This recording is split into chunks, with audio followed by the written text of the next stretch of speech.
Welcome to the Stone Choir podcast. I am Corey J. Mahler. And I'm still Woe. On today's Stone Choir, we're going to be discussing the subject of leadership. Before we get into the meat of today's episode, just a brief bit of housekeeping. First, the challenge coins, we will let you know as soon as there's anything. Those are currently being manufactured, probably be at least a couple weeks. And then once Corey gets them, he's got the massive task of getting all those pre-orders packaged and shipped. We'll keep you posted. Second piece of information for folks, we know we have a ton of listeners on Spotify. If you're a Spotify listener, you should know one, unless you've been listening from the beginning, you've already missed at least one episode that Spotify censored. The episode called The Big Lie was part 4 in the series we did about the Jews. That was deleted after about a month. And last week, we had a number of reports from people saying that the new episode didn't show up for them. It showed up, but like they couldn't, there was something screwy about it. And I don't know whether that was some form of shadow banning or whether it was the beginning of them turning the screws or just, a bug. It's software, it's buggy. But for everyone who's listening, want to reiterate something we've said before. There is an RSS feed that is on the website on stone-choir.com. It's on virtually every page. You can copy that into a regular podcast player and you will never miss an episode. So you don't need to go to the website to listen. You can use the RSS feed that's on there. It's rss.pod4.com and some decorations. That will always have the latest episode. That's uncensorable. From the very beginning, we knew that people would be messing with us and we may eventually get deplatformed, and we will. Eventually, we'll get banned from all the services. So I'm only mentioning it now because we know that when that inevitably happens, we'll lose some people just through inertia and laziness. We'd prefer not that to happen for your sake as much as ours. I noticed that the stats were down a little bit last week, and it was almost certainly because of that, because it was a weird blip in the stats that I think was probably tied to that temporary outage on Spotify. So if you're a Spotify listener, you can keep listening on Spotify. Just set up a real podcast player and be ready to use it if we ever vanish. You can always find us on the website, but you don't have to listen on the website. So if you're looking for another podcast player, if you're on iOS, there's only one choice. That's Overcast. You can find it at overcast.fm. If you're an Android user, okay, you can use AntennaPod and Podbean are two of the most popular people really seem to like. Whatever service you're on, please leave a 5-star review. It helps people discover the show. So that's it for housekeeping. Just we don't want you to lose track of us if you actually care about staying on top of things.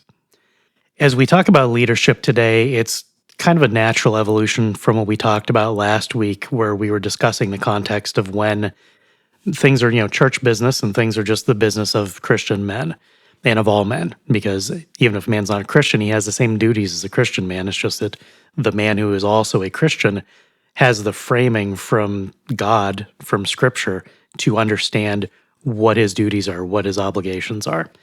And one of the points we made was that we should not be looking to people like clerics as leaders. That's not their job. And it's not an insult. It's just they're not supposed to be leaders. Leaders occur in other contexts. And for all of us, there's some sort of leader somewhere in the hierarchy. And so today, there are a few different things we're going to cover, but principally we want to get across the point that egalitarianism is fake and gay. It's completely stupid. It's unnatural. It's unchristian. It's just freakish and dumb. And I think instinctively everyone knows that. And yet we've all been conditioned through our entire lifetimes of egalitarian brainwashing to think, well, no, everybody's the same and we're all interchangeable. We need to hear everybody's voices. We are, ironically, today making a populist argument for that being complete nonsense. So we are appealing to you as a completely unknown audience to us with men of all different abilities. We're trying to convince all of you that not all of you should be making decisions. And it's inherently ironic to make that case to just a group of people, but it's what has to happen. As we are in the end stages of what seems to be Christendom going poof, civilization itself not having a trajectory into the future without things changing, one of the things that it's important for everyone to think about is how do we fix this? How do we build something that isn't going to have these problems? And so the only way for us to undo the damage that we're all currently living in is to figure out how far back we wind the clock not in the sense of historical pinpointing, but just what were the principles that former generations that didn't have these problems, what were they doing? What did they get right that we are now getting wrong because of egalitarian priors? And how can we make sure that we can begin to right the ship? And principle among those, we want to just get out of the way up front, because everything else that we say in this episode is going to exclude them entirely, is girls can have no place in leadership, period. When we did the episode earlier on the ontological and scriptural nature of what a woman is not a head inherently. And there's a scriptural basis for that. There's a created basis for that. And it's completely obvious in all of human history that that's true. And so, the point that we made then, one we right now, that's not insulting. There are plenty of girls who listen. Plenty of them are very intelligent. I'm certain that some of our female listeners are significantly smarter than some of our male listeners. That's good. That's fine. That doesn't mean that someone who has greater aptitude, if she's a woman, she shouldn't be in certain positions. And what has happened to us in the last couple centuries is we've completely not lost the notion of there's a place for men to do things where girls simply aren't present, because it fundamentally changes the nature of the discussion. It changes the nature of all conversation, all interaction, whether you have a strict, rigid hierarchy or you have some sort of more open, consensus-based system. If it's a bunch of men, the hierarchy will naturally emerge even when you're seeking consensus. That will absolutely never be the case when girls are involved. Never. A single girl being present in the room and in the conversation fundamentally changes things, because that's how we're built. And so when we talk about all the rest of the stuff in this episode, it's exclusively going to be about men. Frequently, we make a point of addressing the men in the audience, frankly, because it's not our place to be telling someone else's wife or mother what to think or what to do. If we're serious about headship, we can't be running around telling your wives and girlfriends what they should think. That's screwed up. That's the problem we're trying to solve. And so we acknowledge that by principally addressing men. We know girls are listening. We want the men to be solving the problems that men can solve. And these are the table stakes for everything else in this episode, and they're the table stakes for the future of civilization. Because if we can't fix that one thing, nothing else is going to matter. It's just not. All the problems that we have, we're not pinning this on girls, to be explicit. Not saying, oh, girls have screwed everything up. 100% of the people that voted in the United States for women's suffrage were men, because girls couldn't vote. It was men who screwed things up. Along the way, we let someone else take over our duties. And that's what leadership is about recognizing that there's duty, there's hierarchy, and somebody has to be responsible. As soon as you diffuse responsibility, it's lost completely. And so we can't let that happen. The reason we're putting this at the very beginning is that in our communities, in our churches, in some of our homes, certainly in our businesses, everywhere you see the men and women are treated completely equally, have an equal voice, and everyone has to feel good about everything before you can proceed. That is the death of civilization, full stop. And if we don't fix that one particular problem, which has to begin by actually acknowledging, like, it is bad, it's harmful, and the people who scream that it's not harmful also have all the other bad opinions. As we're evaluating statements and things that we make today, and we talk about how you can evaluate our statements and other men's statements, you don't always have all the information, but sometimes you can just tell, I'm not sure if this guy's right about this one thing, but I know he has a lot of terrible opinions about a lot of other things. Sometimes that's all you have to gauge whether he's right about one thing. The people who scream the most that this is a bad thing, that no one should ever say girls should be excluded, they have terrible opinions about everything else too. It's not like we're in complete agreement with that type of person. I won't call them men because they're not. We're diametrically opposed. It's really one or the other. And that's why putting it up front is crucial, because that's how it breaks down. If you don't exclude women from these conversations, we're addressing women as well here. If you're a woman, you're listening, and you're a wife, mother, a daughter, you need to be supportive emotionally and socially with the men in your life to not make it hard for them to do the things that they have to do. That's the soft accountability that the female involves in any interaction. Men have to have the hard responsibility, have to get these things right every time or things start to break. We also want to be clear at the outset that the point of this episode is not to talk about the great man, as it were. So you can think of the great men theory of history. That man is not the focus because that isn't really the focus of what needs to be done. That man may come along or he may not. God will provide him or he will not. The day-to-day necessity of leadership is on a smaller scale because most of our interactions on a day-to-day basis will be on a smaller scale. They will be, as well mentioned, in church or at work, and yes, also in your family. Because, of course, first and foremost, every husband and father is to be a leader in his household. He is the house father. That is his role. That is a leadership role. That is a role of headship. And so that is sort of the beginning of all of this. It all flows from that. That is one of the sources of authority.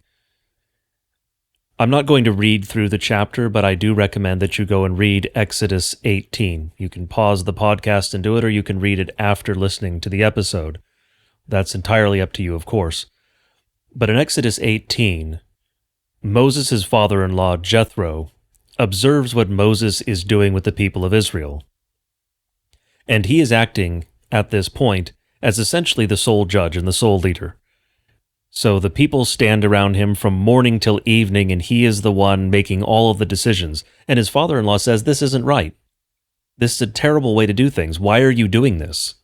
And so instead, he advises, and Moses agrees, because it is the correct thing to do.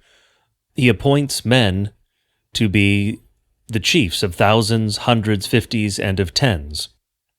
Now you may think that tens sounds kind of small, but this is probably referring to the heads of households, or at least just to men, and so tens would actually be quite a few more than 10. You're probably approaching that number of 150 people you can actually know and with whom you can have a proper relationship. And so that is what he does. Because that's the sort of hierarchy that you see. There are leaders at different levels in every organization, in every endeavor in life. And again, first and foremost, it is the father of the household, the husband and father. He is the leader in his house. And then you will have, going from that foundational level upward, various other leaders until you get to whatever man is the role of Moses in this particular organization, whether it happens to be the state or a church or a corporation, whatever it happens to be. There'll be that man sitting at the top, but then there are levels below him. Those levels below him are absolutely essential to assure that things continue to run. And that's what we've lost in our society. We've lost any sort of hierarchy whatsoever. There's been this great leveling due to egalitarianism and other false priors that we inherited from the Enlightenment. And so we have this idea that everyone is equal and that there are no leaders, and yet at the same time we still have leaders because, of course, democracy props people up and pretends they're leaders. But we don't really have true leaders anymore because the men who would be leaders, who should be leaders, have either stepped back or been hounded into silence in some cases. Now, they probably shouldn't allow themselves to be hounded into silence, but it is one of the realities of our current system. And so that leads into another aspect of this. If you are not a man who is going to be a leader, who is going to serve in that role of leadership, one of your duties is to support the man who does. For instance, as a concrete example related to the church, if a pastor comes into a congregation that has a number of problems, and he tries to address those, he's a faithful pastor, he's a good pastor, he tries to fix the problems. If he is on his own and the men of the congregation do not support him, he will not get anywhere.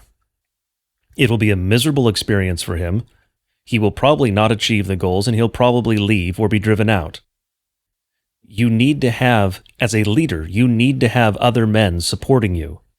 Because otherwise, are you even really a leader at that point if you have no one following you, if you have no one supporting you? Now, if that pastor comes in and even just 2 or 3 men in the congregation stand up and staunchly support him, something can actually be achieved. That's part of how we start to turn around our congregations and our other parts of our society that have gone astray. If you have a man who has the qualities necessary for a leader in that field, it is important that other men support him so that he can actually get done what needs to be done. One of the fundamental problems that we have, and this is particularly an issue on the political right in the US, is we have a lack of leadership at almost every level. And when a man stands up who actually has the capacity to be a leader, we have all sorts of other men who attack him or fight about trivial things instead of falling in line. And so nothing gets done because that man has no support. And this happens almost every time we see someone stand up and try to actually fix something. This is not how we get things done that need to be done. This is not how we move forward. If you are a leader, if you have the qualities necessary to be a leader, you have a duty to pursue that. If you do not have those qualities, then you have a duty to support the man who does.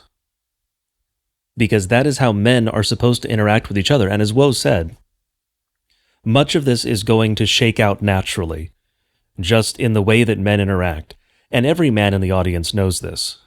If you're out with other men, there's going to naturally be someone who takes on the role, even if it's not explicit or it's not, a full leadership role. There'll be a man who takes on the role of leader. And it doesn't even matter what sort of group it is. It could be 6 men out drinking beers. There's someone in that group who is the leader of that group. That is just how men interact. That is how God designed the system, because there are hierarchies. Someone will naturally be the leader in any given group. And when it's men only in a particular setting, those things will form organically. As Woe mentioned, if women are present, that doesn't happen because it fundamentally changes the dynamics. And so when we're talking about these things, to reiterate and to echo what Woe said, we are talking about men and men-only spaces, as it were. Because this is not a place for women. For instance, women should not be involved in politics. Most men shouldn't either, but women should certainly not be involved in politics. That is a space for men, because it is a duty of men. Because everything involved in politics is within the realm of the things assigned to men by God. Not least of all war, because of course war is going to be a political decision, a political discussion, and men are the ones who will have to go and fight that war. And so that should be a discussion in which women are not present. That is a discussion for men and only men, and there are many other places with that. For instance, in the church, any role of leadership in the church must be occupied by a man. Any decision made in the church, and I'm not talking about minor decisions. If you're talking about planning a potluck, by all means, women are permitted to be involved in that. I'm talking about decisions with regard to the church proper. So the organization of the church, electing officials for the church, appointing men to do things in the church, etc. All of those things must be done by men without women present. The nature of group dynamics is really one of the most important parts of this conversation. As Corey was saying, there's always what the term of art is the alpha male of the group. You may have heard the term amog. And a lot of times it's, when people say alpha, you're thinking something over the top, something comical. It's really just what Corey described. There's always someone who is the dominant man. And again, it may not be overt dominance, but it's usually the guy who's one of the tallest. All other things being equal, the man who is taller, who is handsomer, who has more charisma and a greater presence is going to be the one who's dominant. That's how it works. And the difference between men and women fundamentally is that men are okay with that. I've said all along, I'm 5'9". I don't get put in charge of groups because I'm not going to be the tallest guy. And one of the things that weak men, fragile men, will seethe about is that when there's someone who's stronger, better looking, whatever, someone who is in some way superior to them, they will burn inside with envy and disgust because they want the status that the other guy has just naturally. That's not Christian. It's not even human. If you're the short guy in the group and the tall guy in the group is in charge and you want to compete on some other grounds. Be stronger, be funnier, whatever. Like, it's not always the biggest, the most handsome guy who's in charge. That's just naturally what usually happens. And I think one of the things that, because we've lost to egalitarianism, the sense that these abilities are developed culturally over time, is that that sort of process that happens from the playground, from the time we're all little kids, little boys just running around, chasing each other, chasing girls on the playground, as these dynamics form naturally in every group of boys and men, what will naturally occur is that boys who become men, who tend to be the leaders just naturally, because they're falling into those positions, maybe without earning it, like it's just, the one kid's 2 inches taller than everybody else, they look up to him, literally and figuratively. Rather than seething at the fact that someone has something that you don't, the appropriate, correct, strategic response for anyone in that position is to realize that the guy who's always getting put in charge has more experience being in charge. So the young man who is the AMOG in his little group of friends, who becomes an adult, who really has that presence, he's doing well, he's successful by all the secular means that we would consider. What happens with that sort of man that some would seethe and think, oh, I don't like him because he's got this stuff that I don't have and he doesn't deserve any of it. That guy, because of the fact that he's always been in charge, he's always the one that people are looking up to, he naturally develops leadership abilities just by the fact that people look to him. And I think this is something that's completely missing from how we think about leadership and responsibilities and roles and anything else, is that sometimes it doesn't even matter if you pick the guy at random, which is effectively what that is. If one guy's short and the other guy's tall, and the tall guy is always in charge, that's functionally random. Like, superficially it's not, but statistically it kind of is. It could have been one or the other. The bottom line is that the guy who's always going to be looked to as the leader is going to develop the skills that someone who isn't looked to as a leader just won't. And so as a result, when you get into adulthood, when you're that guy at 15 and you're still that guy at 25 or 35, suddenly you have decades of experience of being the man that other men look to. And that naturally develops leadership experience. It counts. Even when it starts as something completely disorganized and superficial as a young man, simply always being the man that other men look to is going to force you, if you're a good man, to try to figure it out. Like, if other men are looking to you to have the answer or whatever, it could be big or small. If other men see you as the leader and you're a good, responsible man, you're going to try to live up to those expectations.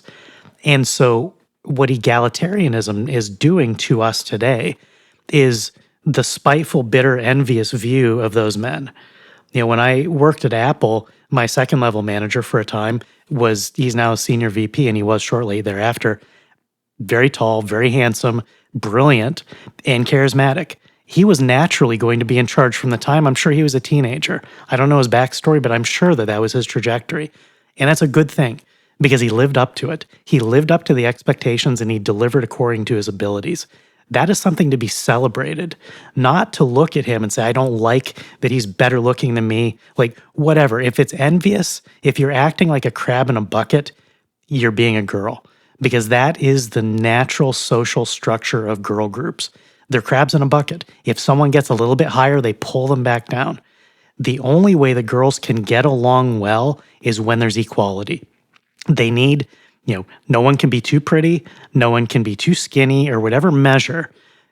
Anything that is going to set one of them far outside the scope or the abilities of the other girls in a group is going to create infighting. And it's not going to be competitions in the sense of, maybe if one girl is fit and the other girls are a little out of shape, they don't think, I want to get in better shape.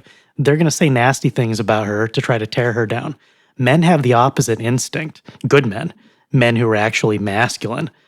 If they see a guy who's smarter, taller, better looking, whatever, they aspire to it. Like, I want to try to be as good and competitive as that guy is. And it's not to displace the man who's the AMOG. It's not necessarily to say, oh, I want to be number one. It's understanding that a guy who's 5'9" is never going to be better than number two or number three most of the time. And that's fine. It's completely fine. Whatever it is, I don't care about height. Like, I use it because I'm average in height and I'm not average in other areas. It's vital to understand that we're good at some things and we're completely immaterial in others. We all have those. Most of the guys who are listening are probably almost completely average intelligence. That's a good thing. This is not a big brain podcast. We try not to be. Like, we use big words sometimes, but we try not to make this stuff complicated because it isn't. Every man naturally understands some of these things. It's kind of a boomer joke, but I'm going to say it because it's also true. If you don't have a strong handshake and the ability to look a man in the eye, you're a crappy man. You need to work on that. Improving that one thing will improve your life, because I don't trust a man who can't look me in the eye and has a weak, limp, moist handshake. It's revolting. It's physically repulsive. It's a small thing. Like, is that fair? I don't care. It's real. And so it's become a boomer joke. Like, when I got a job, I just had a firm handshake and looked him in the eye and he hired me. There are no jobs anymore. Robots and AI are going to take all the jobs. So if you're a young guy, like, it's not job advice, but you can still get that one thing right and it will make you a better man. Part of being a man, especially a young man, is figuring out how to be a better version of yourself. And that involves you doing you better. It doesn't involve tearing another man down. It doesn't involve going after someone who's doing something different. That's not how we work. That's not how men operate. And the first thing we mentioned was that excluding girls is necessary because as soon as there's a girl present in these conversations, suddenly it switches to the consensus building and to the leveling where we can't have anybody who's standing up. And now, there's a natural aversion to having the tall, handsome guy in charge. Like, we can't do that. We have to have a minority who's in a wheelchair. That's going to be better somehow. That's perverse. It's utterly perverse. That person who is meek, like, they may be a great person, but are they going to be the strong leader with no experience? No. The guy who's been doing it his whole life is going to be good at it. And that's part of what, like, the purpose of this episode, of talking about leadership and the qualities and the things that we need to look for, is that you don't give it to the guy who's not going to be good at it. You give it to the guy who's going to do the best possible job that he can, and then you hold him accountable. Insofar as, like, we're not even talking about democracy here. It's just there's naturally going to be somebody in charge, even if it's a dictatorship. You still got a guy, but other people have to listen to him. So there are always social dynamics, regardless of voting or anything else. But the basic masculine tenet here is that you pick the man who's going to do the best, and then you support him, as Corey said. He can't do it by himself. Whether it's at the lowest level, in the military, you have the fire teams of just a few guys. You have squads where a staff sergeant is running them, maybe 10 guys. And then you have a company with a captain, maybe 200 guys. And you go up to the brigade level, we have a colonel with 5,000 guys. Those hierarchies are because they're different levels of ability. The corporal who's running a fire team has a different scope of duties than the brigade colonel. That's the way it's supposed to be. The colonel is capable of stuff that the corporal can't even imagine. They have different jobs. And the reason for that hierarchy and those numbers is that there are not many colonels in the world. And there are a lot of guys who are either, privates, buck privates, or corporals. That's the best they can be. And the world needs them. In the military, you need it. You need it everywhere. So when we're talking about leadership, it's not about saying, well, these guys are worthless and only a few guys are special. No, the point is that whenever a man is given responsibility, he's accountable for the welfare of everyone beneath him. And, we think beneath, we think, oh, that's mean. You're being derisive. No, there's someone above and there's someone below. And the man above is accountable for those below him. He has to protect them. He has to look out for them, make sure that they're doing their jobs well, and then he's accountable to the man above him. And when you have, a hierarchy like a monarchy, the only man above the monarch is God. Jesus Christ Almighty is the one man to whom a king answers. And that's okay. That system works too, because there's accountability. There's always accountability. With egalitarianism, we've completely lost that. We have no notion of inequality and ranking It's just we all have to agree or nothing can get done. Well, that's absurd. That's not how anything works. In the American context, this is particularly a problem because we have done away with basically all of the social hierarchy, with the exception of some people have propped up celebrities and certain sports figures as some sort of terrible knockoff version of an aristocracy. But we no longer have different ranks in society, which bleeds into a lot of other areas, particularly with regard to behavior. There's been a leveling of behavior. We behave the same whether we are in the halls of Congress or our local government or down at the bowling alley. Americans kind of behave the same everywhere. And that's a problem, because not everywhere is the same. And one of the areas this turns into a real problem, of course, is that it bleeds over into church. And we don't have that sense of reverence anymore because we don't have an audience with an earthly king as even a possibility, as even a thought of something that could occur in the American context. And so we don't recognize that when we go to church, we're having an audience with the king. And that leads to some certain requirements with regard to decorum and behavior. Sort of a tangential issue, but it is related to this lack of hierarchy, to these egalitarian priors that have corrupted everything top to bottom by, of course, eliminating even the concept of there being a top and a bottom. And as Woe said, it's not insulting to say that certain men are of a higher rank than others. That's true in absolutely everything in life, and we all know it. There are some places in which we can say that and no one will be insulted. And then when it comes to areas like intelligence or certain abilities, everyone gets up in arms when you mention that some men are more intelligent, some men make better leaders, some men are more charismatic, and so many various other things. But then at the other end, if you say, well, that man runs faster, oh, well, that's fine. That ability is just as innate as the leadership ability in many cases, in most cases, because many of these things, of course, flow from one's genetics. They are biologically determined to a certain degree. We won't get back into that subject too deeply in this particular episode, but to say that someone runs fast, that he is a very fast runner, isn't fundamentally different from saying someone is highly intelligent. Both are attributes, both are genetically determined, both require some training to use properly, of course, but God has given that ability, and He has given it out unequally among men. I am not a distance runner. Most certainly, I hate running. I like cycling. I know that'll make some of the audience members a little annoyed at me, but oh well, it's great cardio. But at the other end of the spectrum, I'm able to understand complex subjects with relative ease because God has given me that ability. To different men, God has given different gifts, and that's a good thing, because you need that in society. You need that in order for civilization to be able to function. Even in, not in particularly small groups, but in groups of, say, 20, 50, 100 men, you need different levels of ability for the group to function if it is going to achieve anything. As Will mentioned, the military is a great example. If you had only men who had the aptitude to be generals, you're probably not going to be winning very many wars. If, on the other hand, you have men who are fit only to be privates, you are probably still not going to win very many wars. You need the hierarchy. The hierarchy is absolutely essential. And this is the case regardless of the endeavor. You need hierarchy with regard to academia. You need hierarchy with regard to the military. You need hierarchy with regard to politics, to the civic sphere. That is how God has fundamentally designed reality. There is hierarchy everywhere. And it's not just among men. It's in everything in creation as well. We obviously see it in basically all animals.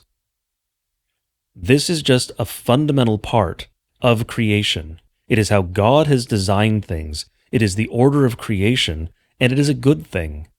And as Christians, we should recognize it and not rebel against it. Because fundamentally, what was Satan's rebellion? It was a rebellion against hierarchy. Yes, of course, pride is his key sin, but it was a rebellion against hierarchy, because he was placed in a certain place within the hierarchy, and he was never going to move up or down, because of course things are much more fixed with regard to that realm, the angelic realm, insofar as we're aware. And so he wanted to rebel against that, because he did not want to be part of the hierarchy. He wanted to be an individual. He wanted to be supreme in himself. And that is what our society tells us today that we should aspire to be. That causes complete and utter chaos.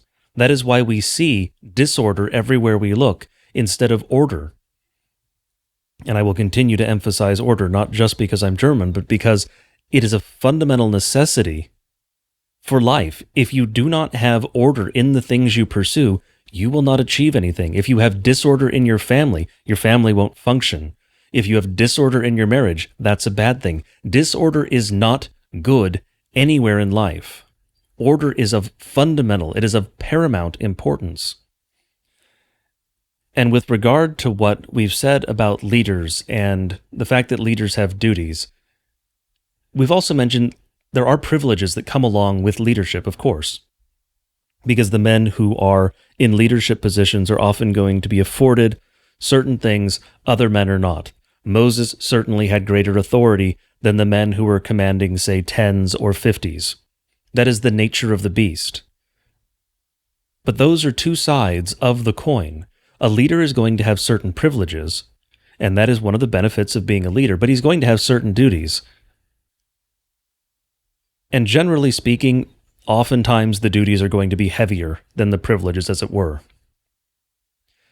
Today we have very many men who do not want to take up the duties. They just want the privileges, which is one of the fundamental problems with democracy, because you have men who don't actually exercise the office appropriately.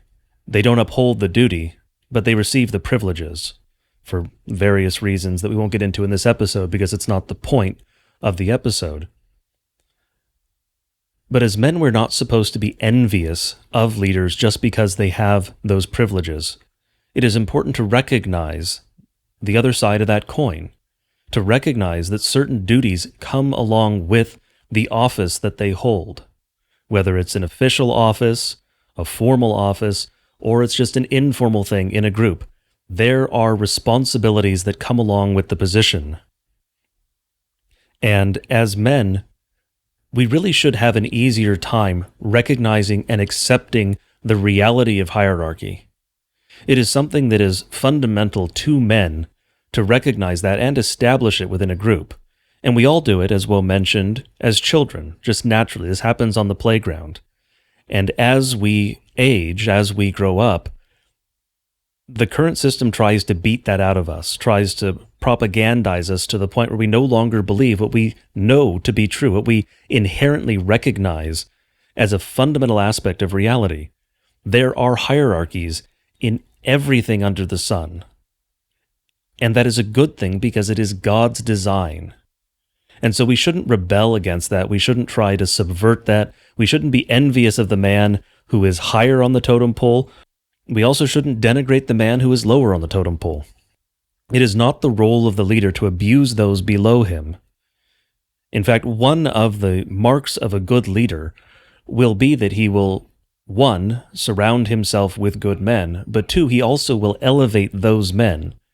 And this is another thing that men recognize. If you have a group with a good leader, that group will be a better group of which to be a member than one that does not have a leader. It doesn't matter if you're the lowest man on the totem pole. You'd probably rather be in the group that's well-ordered and has a good leader, because that leader will elevate everyone in the group. You will fundamentally be better off being part of the group with functional leadership than if you were just part of a group that had no leader and everyone's equal. Because, of course, everyone is not equal. And so all you can do is drag everyone down to the level of the man who is lowest, or you can just ignore all of those differences and nothing will actually function.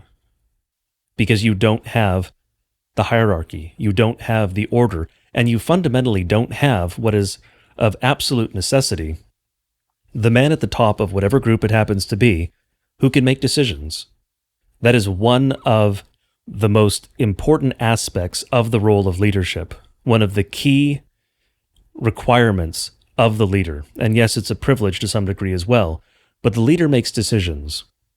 And one of the most salient sort of decisions is the tiebreaker. If you have a group that is split in some way, you have various competing, warring factions disagree with each other, it is the role of the leader to make a decision, and then it is the duty of the other men to follow it.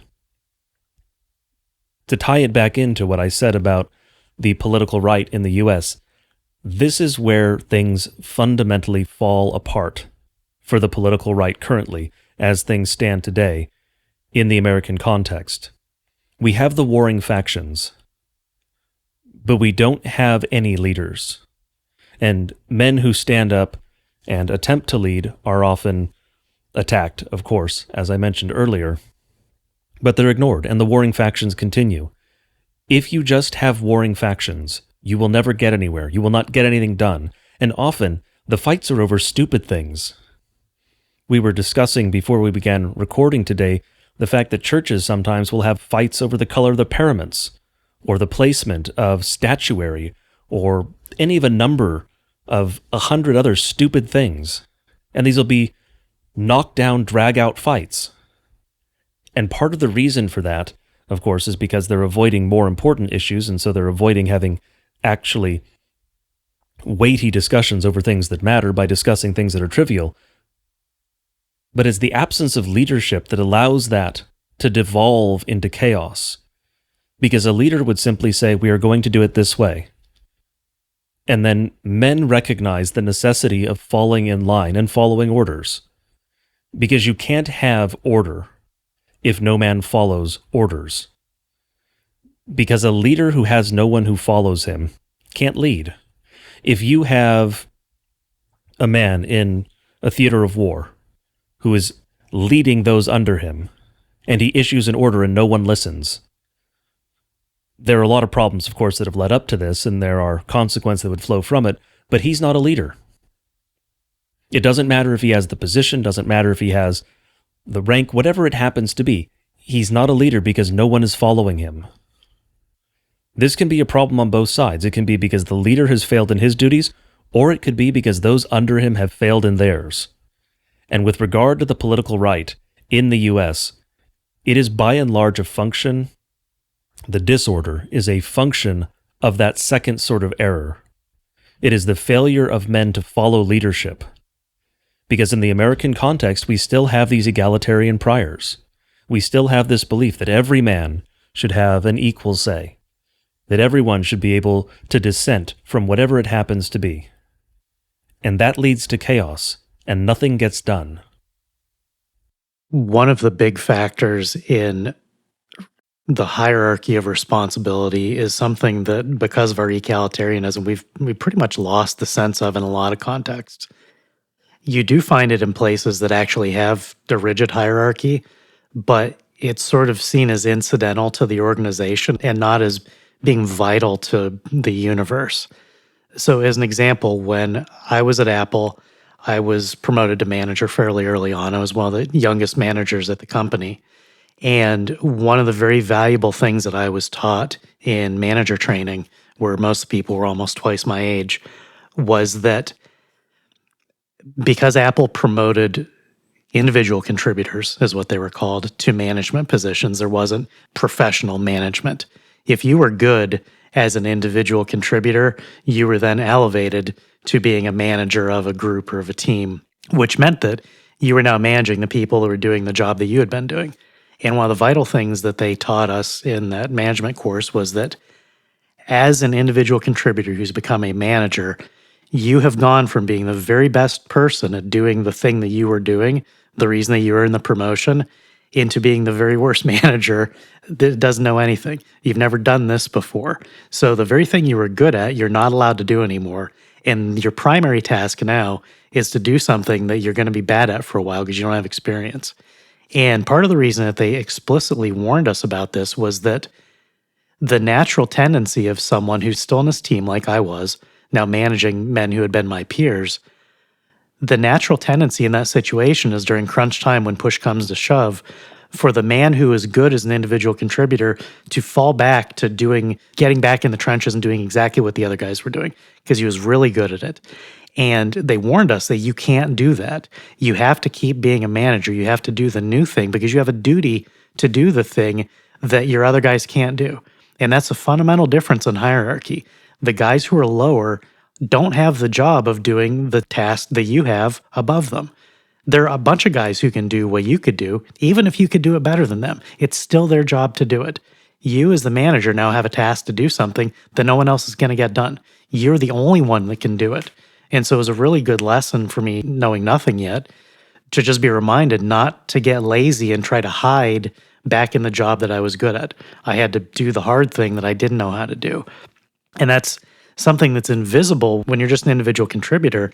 You don't think about those things. It's not your job. It's not your problem. And egalitarianism basically collapses that so that no one thinks about that. No one thinks about the responsibility of those who are higher in the hierarchy. It's there. It's real. As Corey said, there are privileges sometimes that are attendant to it. As a manager, I made more than the guys who reported to me. Although at the time I was making so little that when I started hiring guys, my boss gave me a raise so I could make as much as the new guys I was hiring. So it goes. What's important is that for us to understand that when someone is in a higher place, whether they deserve it or not, however they got there, that's their job. And we should expect them to do it, and we should follow them when they're doing it well.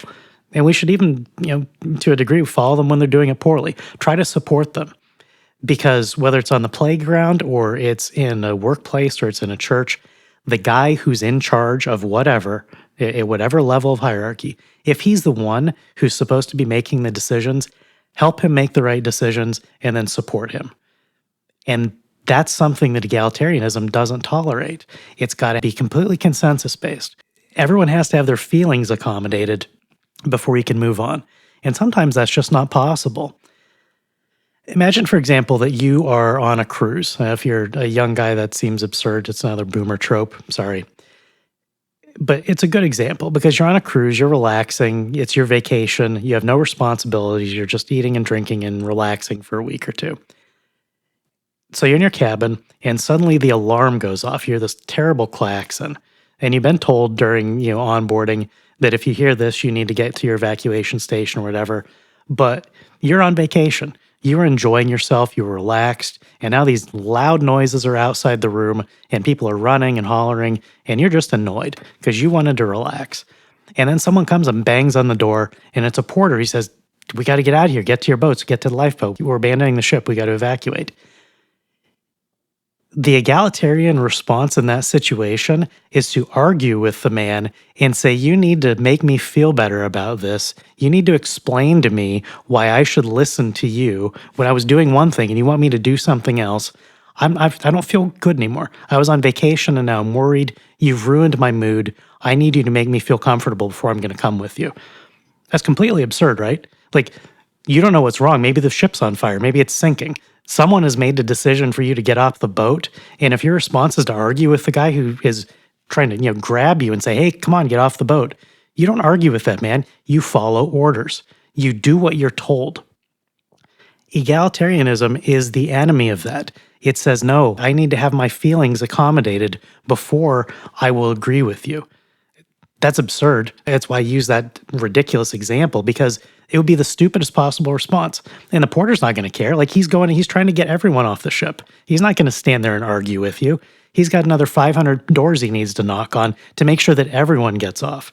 And if you individually just want to whine about your feelings and about how your vacation is ruined, you can go down with the ship. That's your problem. It's not his problem. He's doing what he should have done in his position of authority.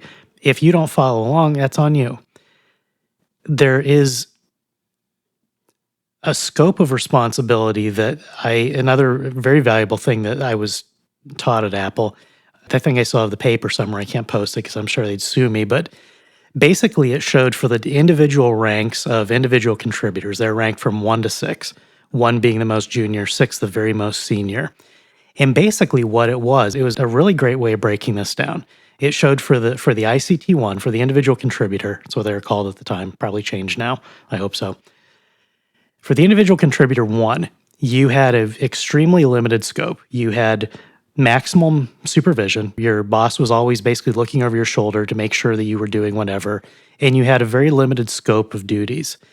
And the really interesting thing about the way this was broken down was that it both, for each level, for 1 through 6, it both showed the responsibilities and it showed the negative case. It showed the failure case for what happens if the individual contributor 1 does his job wrong.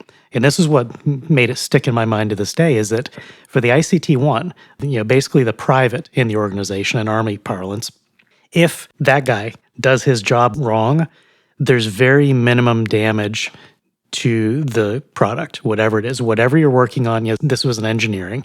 Basically, if an ICT-1 screwed up his engineering duties, someone else could come along very easily and clean it up. Just as I was describing, when I was promoted to manager, I was obviously a very junior manager. I was interchangeable functionally with the guys directly beneath me because I just been doing the same job. At that level, a number of people could do the same job, with training or whatever, but the specific scope of those duties was very limited. And if any one of us failed, it wasn't going to bring down the whole ship.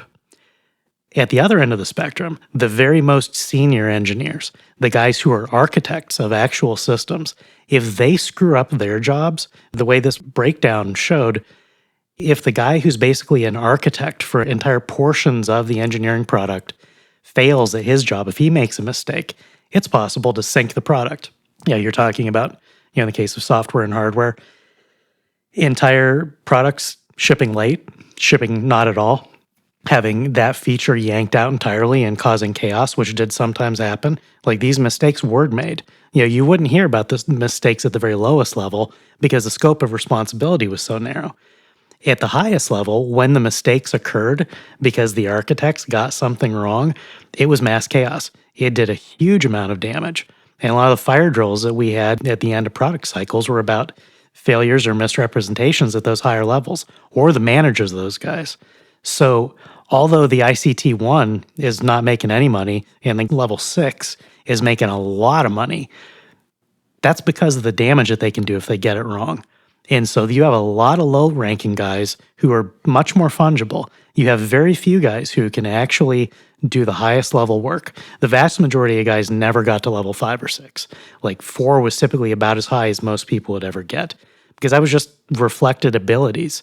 There are only so many guys who can do actual architect level design of things. That's just how it works. As Corey was saying earlier, like, abilities are distributed unequally. And so the scope of damage is reflected in compensation. It's reflected in, to some extent, the esteem that's given, but it's also reflective of the damage that's done if they fail. And I think that's an important part, is we're looking in our lives, whatever context it is, for evaluating who's going to be a good leader. If the guy gets something wrong, how much damage is it going to do? I mentioned earlier the Army hierarchy.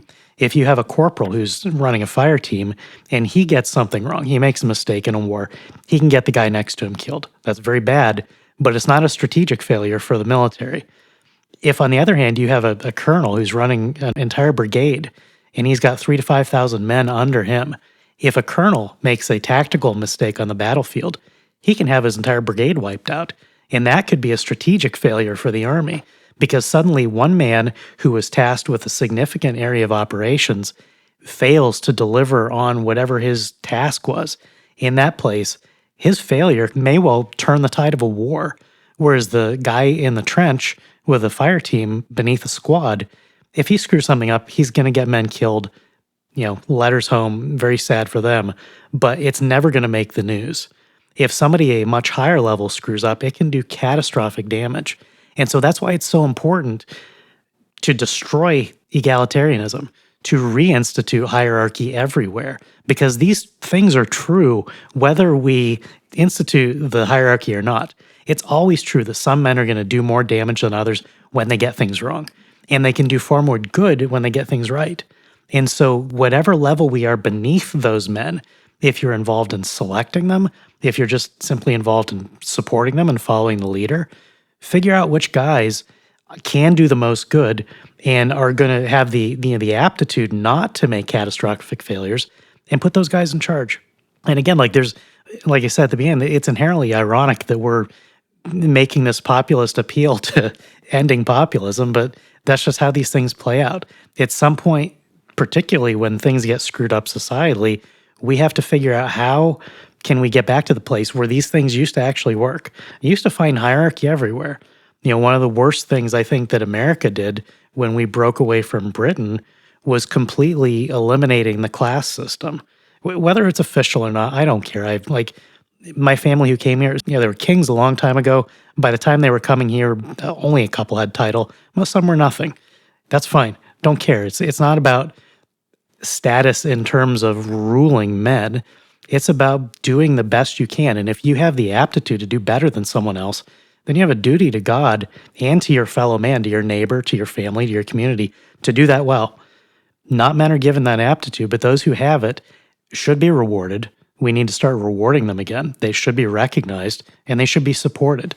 And the guys who are striving for those positions for the sake of power and glory and not with a cognizance of the responsibility involved, don't trust those guys. Someone who's really eager to be in charge, you should not trust him. That's another part of this conversation. There are warning signs where guys are like, oh, yeah, put me in charge. They're either immature or they're up to no good because a good man generally doesn't want to be in charge to some degree. Now, if someone has been groomed and is just sort of a natural leader, that's fine. That's one thing. The problem is we don't have much of that. It should be that the men who are naturally leaders are naturally slotted into these positions and everyone just knows his place. When we get back to that point, we won't be having these conversations anymore because it won't be for us. I'll be back at the bottom of the hierarchy like most of my ancestors in this country. Fine, whatever. What we can't do is pretend that that hierarchy is not important. Somebody's got to be in charge. You need to have people who are responsible and apt to deal with things at levels that maybe you aren't. There are two closely related issues that we have discussed so far, and I want to draw sort of a bright line between them. There's leadership and there's expertise. By way of example, when it comes to expertise, there's a little bit of leadership involved too, but there's the Venn diagram for these is not two disconnected circles. There's some overlap here.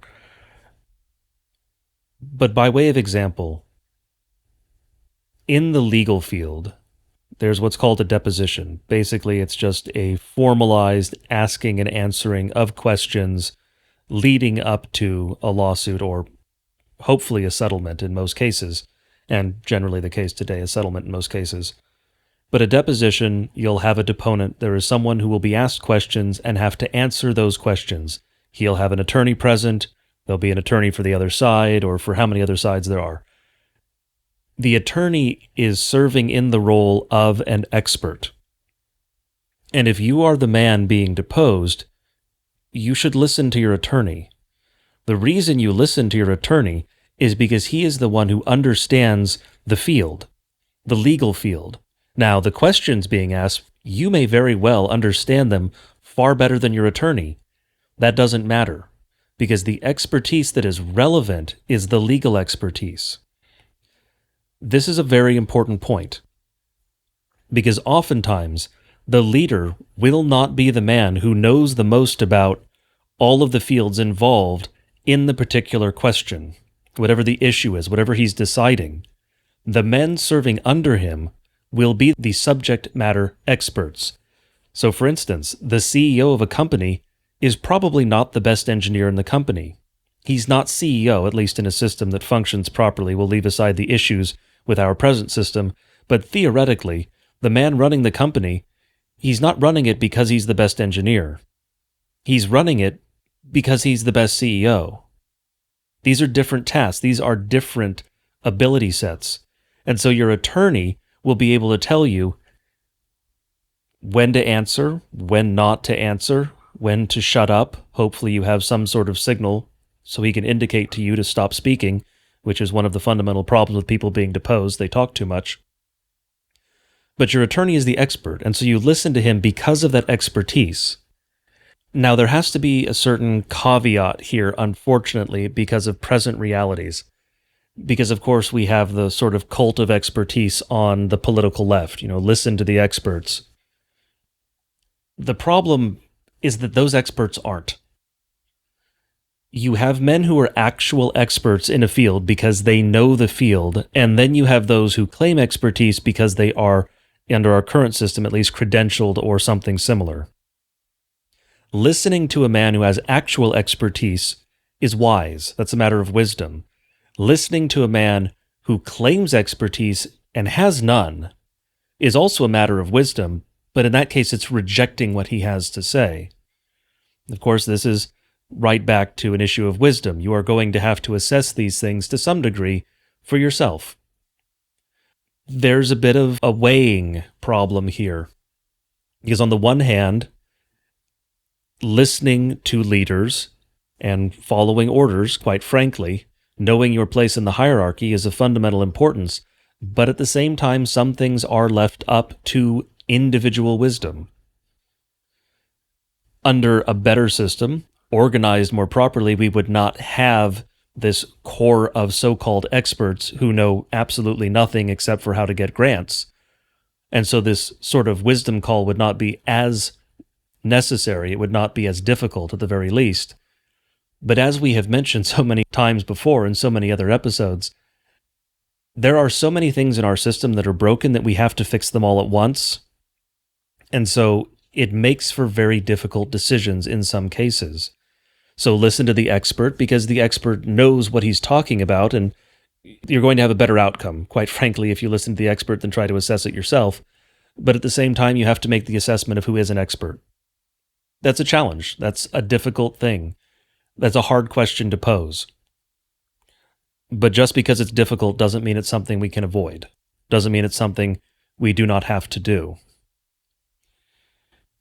Leadership, in contradistinction, as it were, to expertise, as I mentioned, is a different skill set. It's still, you're an expert because, of course, a leader is, well, he's just an expert at being a leader.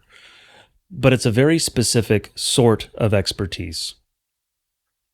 Because, as mentioned, the leader may not be the best in that particular field. For instance, the king is probably not going to be the best educated with regard to, say, economics, or with regard to warfare, or with regard to any of 1,000 other subjects, because he will have men under him who are experts in those fields.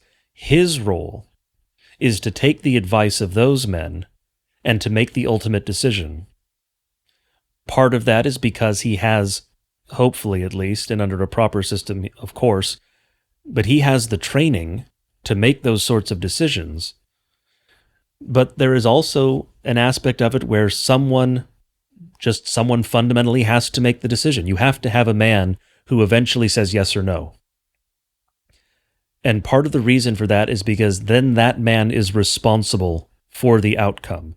You know, it's the maxim, the buck stops here. That's true. It has to stop somewhere. And this is one of the problems with democracy, because who's responsible? There's no one who is responsible. You can say, oh, it's the president. He's responsible. But what happens to a president when he fails? Well, he doesn't get reelected. That's about it. It's fundamentally different from a king or someone who actually has real authority. If that man errs, the consequences are often quite dire. Not just for him, but for his country as well. But there is someone who is fundamentally responsible. When you have proper hierarchy, when you have proper order, when you have leaders who are actually in the positions in which they should be making decisions, you have someone you can say, that man is responsible for this good outcome, or that man is responsible for this bad outcome. That is one of the things that is lacking in our society. We don't have any real responsibility. Everyone just wants to be part of the mass, as it were, the undifferentiated mass, because then no one is responsible. But of course, the problem is everyone is responsible at the same time. But you can't pin it on one man. And so you wind up with disorder and dysfunction, because there's no one to make the decision, and then when things go wrong, there's nowhere to point. It's not just to place blame. It's because if you have a point in the system where you can say, here is where the error took place, then you can potentially address it. To continue with the political aspect, if something goes wrong in democracy, where's the problem? Is it everyone? Is it the system? Is it this particular leader? There's no way you can actually assign blame correctly in a democratic system in a way that will lead to better outcomes in the future. Because it is a fundamentally disordered system. It is a fundamental rejection of hierarchy and order. That is what lies at the core of democracy. Because it is that assumption, that false assumption of egalitarianism. Because if everyone has, say, an equal vote, what you're asserting is that every individual is equally expert on every topic that will be addressed by vote. And that's fundamentally absurd. One of the best examples of that would be surgery. Would you put a surgical decision to a vote?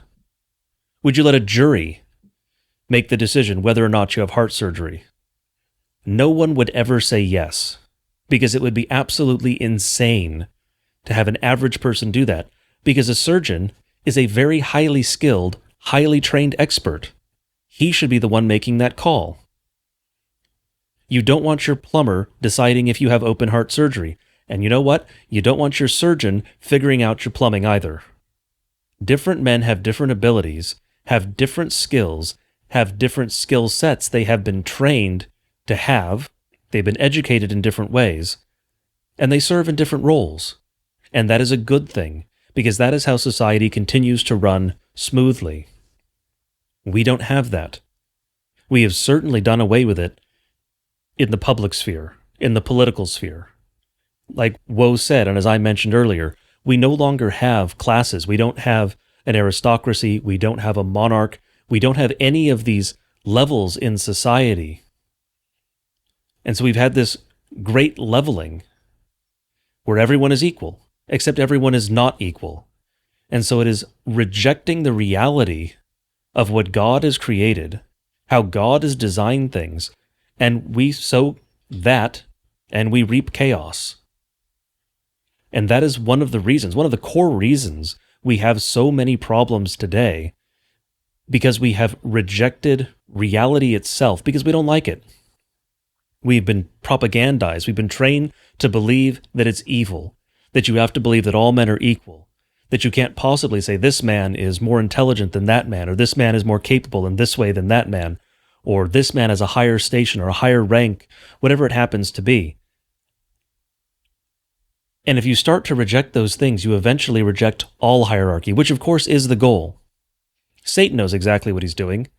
The trajectory of rejecting hierarchy and order, wherever it starts, the goal is to reject all of it. And if you reject all of it, of course, well, then you're rejecting God, because he is the ultimate hierarchy. He sits atop the entire pyramid.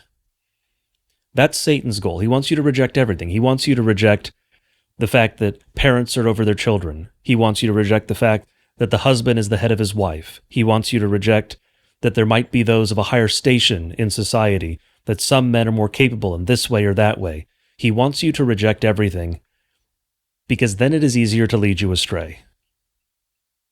Another key aspect of evaluating who will make a good leader is what are their incentives.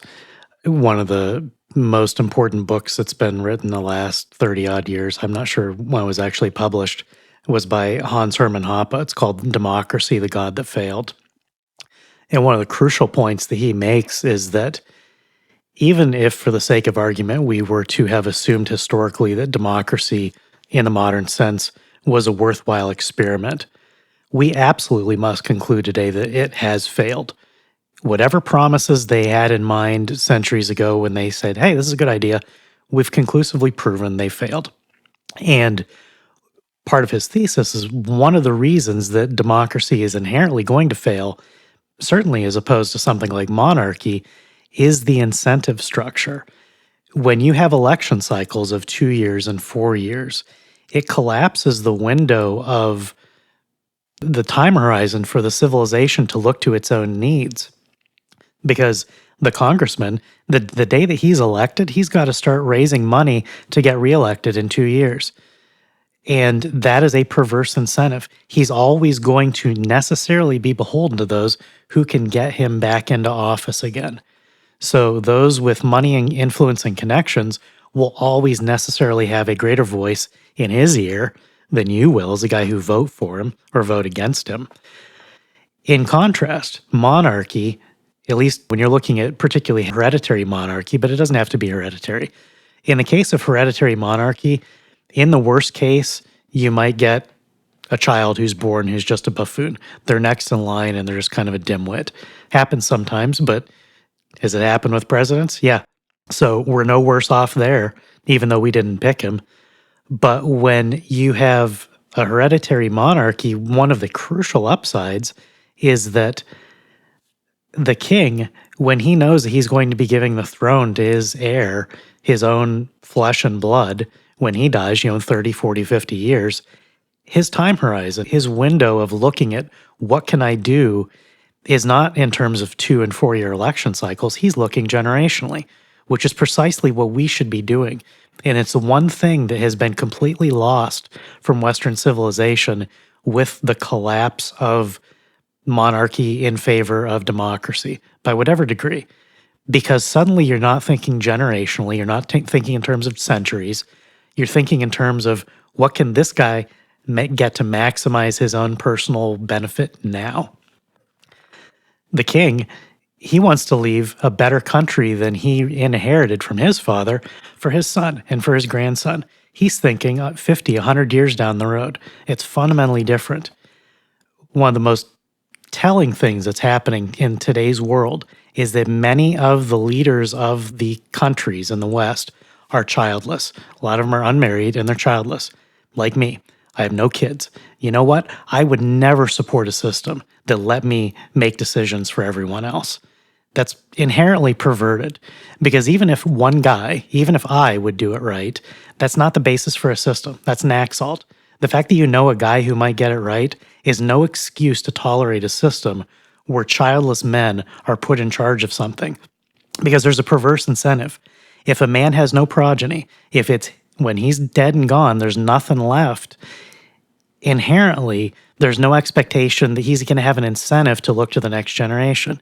Even if the individual does the right thing, and where's he going to get it from? Really only obedience to God. I don't think there's another way that a childless man is going to do something that's not perverted with his life, unless he feels that he has a duty that is outside of creation. But that's not a basis for a government, because the life that I've led is a wicked one, it's an evil one. I did a bunch of stupid stuff. That's how I ended up childless. Don't do that. Don't be like me. And don't tolerate men who are like me in charge. I don't want a system where childless guys are calling the shots. I want the guys with 5, 8, 10, 12 kids. They should be in charge. And frankly, I think that in a lot of places, I would retire men out of leadership positions after their kids have left home. I think that once you have second, third, and fourth generation, it's great for a man to be in his 80s and have grandkids and great-grandkids. But at some point, you're beginning to lose touch with the immediacy of having a small child in your house and seeing what's on the news and seeing what's happening in the world and realizing if I don't do something right now, this little kid who is today helpless is going to inherit a world that I don't think they're going to be able to deal with. Once someone gets too old, they become too disconnected from the cycle of life. So personally, like if I were designing a system, not only would there be no childless men, but there would be no men in charge of anything who didn't have kids under their own roof. There's something fundamentally anchoring about that that is lost once all the kids are gone. Maybe some of this is a backlash against boomers who just, wanted to get the kids out of the house. Now it's Gen Xers doing the same thing. You get the kids out of the house and then you live a completely profligate life and you make sure that the last check bounces. That's really kind of the democratic attitude. It's the egalitarian attitude, because if we're all the same and there's no inheritance and many of the other subjects that we've done entire episodes on, what's going to happen? Kids are gone. They left home. They're on their own. Not my problem anymore. That's fundamentally perverted. It's completely perverted. It's just as perverted as not having any kids at all. If you have kids, you're like, well, they're on their own, whatever. I'm done with that stuff. I'm going to go off on my own thing again. That's messed up too. And so I think that I think that there's a window of time, if you keep having kids well in your 50s or whatever, especially if you happen to have a younger wife, great. As long as God is blessing you with kids and the kids are under your roof, you have an incentive right in front of you. Like every parent has an incentive, and every good man, even without kids, has some sort of moral incentive to want to see the right things happen generationally. But when it's no longer right in front of you, it's clear that something is lost. And we see this worldwide, where we have all these childless leaders doing wicked things, burning down their own countries, here and abroad. Why should they care? They're getting rich, they're getting bribes, they have power, they fly around the world, they have rich friends, they do all manner of unspeakable evil in private. They're in the club. And that's it. It's the ephemeral membership in a moment, not caring what happens later, that is not leadership. It's the worst form of perverted wickedness imaginable. And it's the type of system that's been created by not thinking generationally, not thinking about leadership in terms of accountability and the scope of damage that can be done. There's a lot of stuff to consider, and it's going to draw a lot of lines. And one of the things that we often say on Stone Choir is, don't believe us, don't listen to us. Go read, go do the research yourself. You're going to come to the same conclusions. I don't want to train anyone to just listen to what we say and we seem clever, so you're just going to believe us. That's a terrible basis for anything. Don't put your trust in men just because you like them. That's no basis for anything, especially leadership. Yes, you need to trust whoever your leader is. Not that we're saying we're leaders, but and I don't want anyone to ever have the reinforcement, certainly from us, that, well, that guy's really smart, he could be in charge. That's the point of what Corey was saying earlier. You don't necessarily want the smartest guys in charge. You want the most faithful guys. You want the most honest guys. Early on when I was a hiring manager, at the time it was still possible to ask the question in an interview setting, tell me one of your greatest weaknesses. I could occasionally get a good answer to that. Within a couple of years of the internet, everyone, basically the answer to what your weaknesses became, oh man, I just care too much and I work too hard. Yeah, whatever. It ceased to have any value. A good answer to that, an answer that actually convinced me, is if I asked, what's your biggest weakness? If somebody said, I'm an alcoholic, I've been sober for 7 years. That's the guy I would want to hire, because I wouldn't hear that sort of defect, an actual problem with a man, and think, oh man, I judge him harshly. What a terrible thing. I would hear, here's a man who's doing something incredibly difficult that requires concentration and devotion and self-determination far beyond what most men have. It's easy to have an addiction. It's hard to set it aside and to refuse to give in to your own baser instincts. The sort of leaders that we need are the men who recognize, yeah, here's what I'm not good at. I'm going to do my best anyway. Don't trust a man who can't tell you what's wrong with him. That's a big red flag. Whenever discussions of monarchy come up, I like to point out, and so I will do so here, that Lutherans are technically confessionally bound to hold that monarchy are above the law, that monarchs are above the law. That comes from the Apology, and it literally just says that regal power is above law. The reason for that, of course, is that there are different kinds of law. This is not saying, of course, that the monarch is above the moral law. That is addressed elsewhere in the Confessions and at length, of course, in both Scripture and theological writings. The moral law flows from God's nature, and so the moral law is binding on all men at all times, in all places, equally so. It does not change. And so Genesis 9:6, the death penalty, is a requirement, all times, all places. The civil law is a different thing entirely. The civil law has to flow from some authority. And Woe mentioned Hans Hermann Hoppe. I would mention here perhaps Carl Schmitt. Ultimately, someone has to hold sovereignty. Someone has to be able to make a decision. And often that is the case when there may not be a law. Perhaps there's no law addressing this particular issue, or the laws conflict, or the law is at odds with what needs to be done.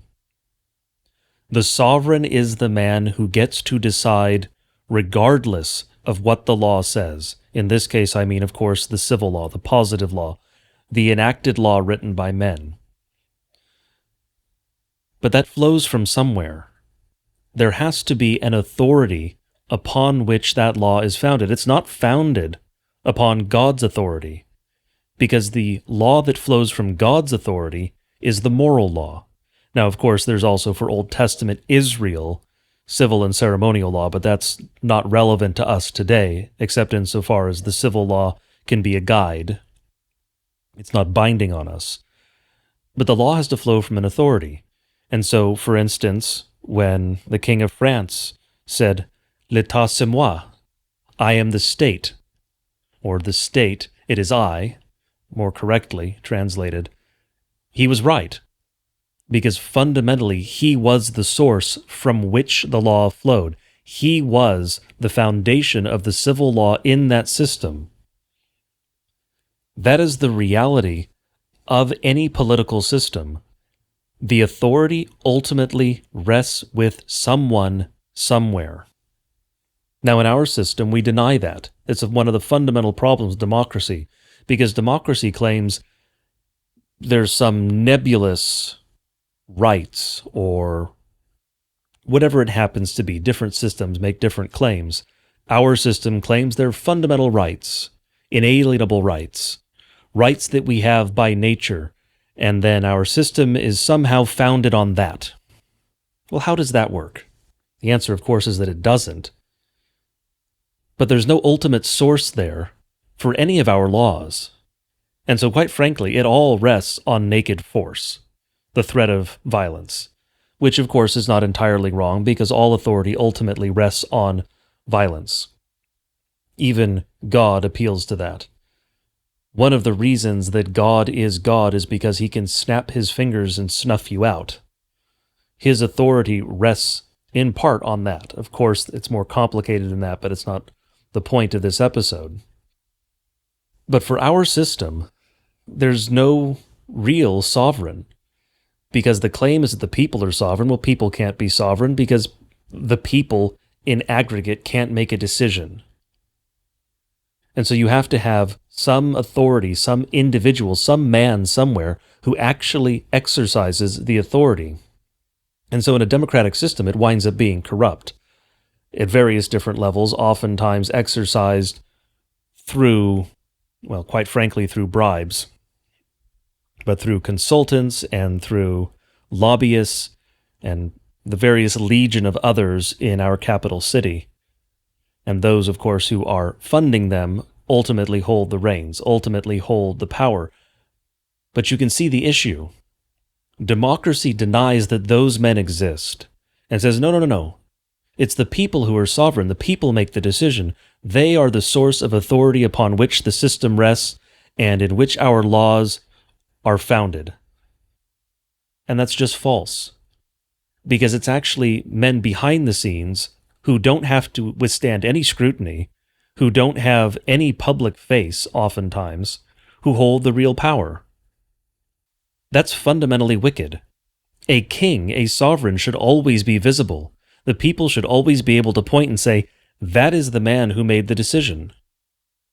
Part of it is because there should be responsibility for the decisions that are made. Democracy adds a mask. It adds a layer between the decisions that are made and those making them. And it often does it in such a way, at least if the democracy is well designed, in this case diabolically so, but if the democracy is well designed, it shields the men making the decision from any responsibility. They suffer no consequences regardless of whether the outcome is good or bad. And again, that is fundamentally wicked. Men should suffer the consequences of the decisions they make, whether those consequences are good or bad. And so if you are a good leader and you make good decisions, you should benefit from that. If you are a bad leader and you make bad decisions, you should suffer for that. Democracy hides men making the decisions so that does not happen. And so as Christians, we should not want that kind of system. Another thing about the confessions that I will point out is that they assume there will be princes. There will be men serving in positions of authority. There will be a godly king. Hopefully godly, but certainly a king. That is one of the foundational assumptions of the confessions, and not just the Lutheran confessions. This is true for other traditions as well. Because that is the way that things are designed. That is a proper reflection of the way that God has allocated attributes and abilities and responsibilities as well. When you have this leveling from egalitarianism that eventuates in things like democracy, you are rejecting the way that God has designed things. And one of the ways that that plays out is having no foundation for your laws.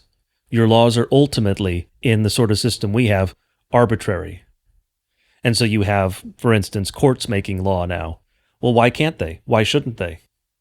There's no actual foundation for our system of laws. It's all arbitrary. It's resting on a piece of paper. What does that mean? Ultimately, nothing. Because there has to be a sovereign. Someone has to be able to say yes or no. And our system denies the reality of that while actually investing the real power itself in the worst sort of men.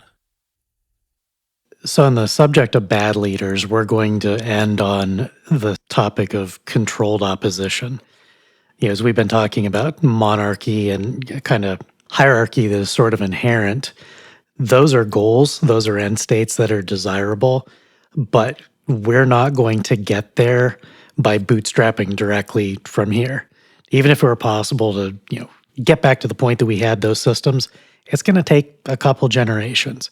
And so our immediate challenge as men today in this world, in these circumstances, is to avoid as many mistakes as possible as we try to rectify these problems one by one.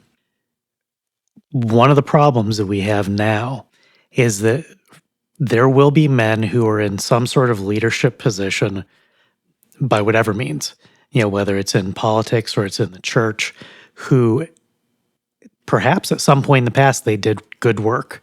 They earned not only their position, but the respect of those who see them as leaders. The problem that we have today, where we do have some say, and men do have, in some cases, perverse incentives, is that we cannot let anyone rest on his laurels. What I mean by that is that the fact that a guy did really good work a few years ago or a few decades ago, and he was a leader then, and you said, yeah, this is my leader, I'm following him. For you, that is not a permanent moral category, and it cannot be. You need to continuously evaluate the fitness of the men who are in these positions, as long as we have a system where it's up to us to evaluate that fitness. Again, a lot of this is ironic because ultimately we're trying to get to the point where rank and file guys like us aren't making those calls. But until we get there, it's important to police the men who are in positions where they're having influence, where they have leadership. Because if they go off the rails and they're still leaders and no one questions them, it creates more disaster. It does more harm. And even if they got something right a while ago, if they get something wrong today and people keep following them, it will do tremendous harm. And in some cases, it's just guys who lost their marbles. In some cases, it's guys who are controlled opposition, where they're basically erected to be permitted to go so far on one side of the spectrum, but they will always draw a bright line and say, but you can't cross this line. They're there as tone police. They're there as guardians to make sure that the actual God that's being served by the worldly agenda of the day is never threatened. So they'll let you have your little playground where you can do stuff in our context we would call right wing, even Christian in some cases, but they'll never let you go beyond that. And so the particular example that I wanted to give here at the end is, unfortunately, Doug Wilson. Whatever good he's done in the past, where he's established himself as a leader, a lot of people look up to him and respect him. I will accept for the sake of argument that he earned that in the past. The question is, what is he doing today? What he's doing today is being an arch-Zionist. He is actively subverting the movement of Christian nationalism, the idea of Christian nationalism, by being erected by guys like Tucker and Charlie Kirk, and there's going to be a whole bunch more, who say, look, Doug Wilson's the face of Christian nationalism. And what is one of the things that Doug will say? Whether or not he says it on their shows, where is he saying it everywhere else? What's he writing books about? He's saying that anyone who criticizes Jews envies them. The only reason you would ever criticize a Jew is envy. The implicit claim there is that Jews are better than us and that we would have to resent them in order to say anything negative. Now, this is not only theologically bankrupt, it's not only facially retarded, but it's also utterly mercenary because Doug Wilson failed to prevent his son from marrying a Jewess who has relatives in Israel. And his son runs around saying, I'm a Jew now because my wife's a Jew, and that's how it works. And our kids are Jews. So when Doug Wilson is lecturing Christians in the name of God about how you can't criticize Jews because that's envy and you're a bad, terrible person, he's doing it because he wants to make sure that his grandchildren are all right. And I respect someone doing what it takes to preserve the lives of their grandchildren. That's a good thing. That's kind of the principle of us doing this episode. But he's a liar. The things that he's saying are not true. And he's lying about his motives, and he's doing harm in the very moment where if he were being a faithful leader in the leadership role that he has in his context, he could do some actual good. But the reason that Tucker and Charlie Kirk and these others are going to pinpoint him as here's the face of Christian nationalism, and he's an arch-Zionist boomer. And he is drawing that bright line to say, sure, you can have the Christian stuff, but don't you dare say what a nation is. Nation to him is just a country. It's not a blood. There's no blood and soil notion, unless it's Israel. The state of Israel, yeah, they got that, but we don't. We're these generic Americans, and if we could get some more Israeli blood in our families, we'd be better off. That's rubbish. And so I only highlight that as an example. Well, two reasons. One, it's malevolent, it's evil, and it's actively destructive. But it's also a prime example in the context of leadership of how a man who was in a position where he could have done good, if he begins doing harm, you got to do something. And as things stand today, what we do is you just walk away. If you consider Doug Wilson a leader in the past, you need to stop considering him a leader. You can still be grateful for whatever he did for you and your family and your faith in the past. You can't listen to him anymore because he is not only subverted, but he is subverting everything that he touches now. This is his final testament to the world, is Zionist pro-Jew propaganda inside the church in the name of Christian nationalism. That's going to do unspeakable harm if he's tolerated by the guys who've seen him as a leader. And so, as I said earlier, one of the things that we're adamant about as podcasters, God forgive me, is that don't just believe us. Don't say, oh, these are leaders. These are my guys. I'm going to listen to whatever they say. If you listen to anything that we have to teach you, it's don't act like that. You need to think for yourself. You need to think critically. You need to be skeptical of everything that you hear. Evaluate every new claim. You can be rigorous about it, especially if you have the aptitude for it. Some men don't have the aptitude. And if this is just entertainment for you, and maybe some people actually listen to Stonechoir just to fall asleep, that's great. Whatever. Doesn't hurt my feelings. It's cool. If you're just going to listen to what we say and believe it, turn it off. Go away. Delete it from your feed and never listen again. I don't want you to be trained to do that with us or with anyone else. You should always check sources. You should always question motives. You should always evaluate whether what is being done right now is consistent with what's been said in the past, and if it's consistent with what is right. A good leader, a true leader, will meet those tests. And if he fails, if somebody gets something wrong, he'll take correction. Because as Corey was saying, a good leader, whether it's a monarch or in any other context, has people beneath him who are smarter than him and he'll listen to. He has advisors who can straighten him out. So being the guy in charge, being a leader at whatever level, doesn't mean you always get everything right. It means that when you get something wrong, you can course correct so that you don't do unspeakable damage because you were just trotting merrily along pursuing your own ends. As we are looking at the world and in our communities, our businesses, our churches, our area of operations, don't look to a leader and then just mark him with that and say, okay, he's the guy forever. I'm never going to pay any attention. That's a recipe for failure. Help him, support him, be engaged, and keep an eye on him. Keep an eye on us. Keep an eye on Doug. Keep an eye on anyone that you're listening to make sure that they're still delivering on what it was that convinced you in the first place that they were worth listening to. And if the circumstances change, if the tune changes, be willing to walk away. Being willing to say, this is not good anymore. I don't know what happened, but I'm no longer going to be a part of it.